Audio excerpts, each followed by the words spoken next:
دوستوں P S L کے رات کو کھیلے گئے میچ میں لاہور قلندر اور پشاور زلمی کے درمیان جو مقابلہ تھا اس میں شہین شاہ افریدی نے انتہائی تباہ کن بیٹنگ کا مظاہرہ کیا۔ انہوں نے اپنی شاندار کارکردگی کی وجہ سے ٹیم کو شکست سے تو نہیں بچا سکے، لیکن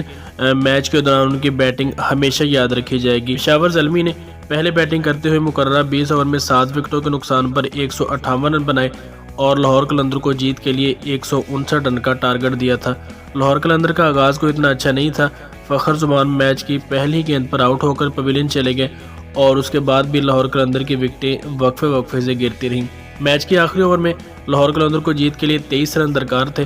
اور سمجھا یہی جا رہا تھا کہ لاہور قلندر یقینی طور پر یہ میچ ہار چکا ہے، لیکن شہین شاہ افریدی کی تباہ کن بیٹنگ نے میچ کا نقشہ ہی بدل کر رکھ دیا۔ انہوں نے 2 چھکوں اور 1 چوکے کی مدد سے میچ ٹائی کر دیا اور 8 وکٹوں کے نقصان پر لاہور قلندر کی ٹیم 158 رن بنا سکی۔ اس کے بعد میچ کا فیصلہ سپر اوور تک گیا، لیکن پشاور زلمی کی جانب سے وہاب ریاض نے انتہائی زبردست بیٹنگ کرتے ہوئے لاہور قلندر کو صرف 5 رن پر محدود کر دیا اور سپر اوور میں بھی فخر زمان کوئی اچھی کارکردگی نہیں دکھا سکے اور پشاور زلمی کو جیت کے لیے 6 رن کا ٹارگٹ ملا تھا، جو شعیب ملک نے انتہائی زبردست بیٹنگ کرتے ہوئے 2 چوکے کی مدد سے پورا کر دیا۔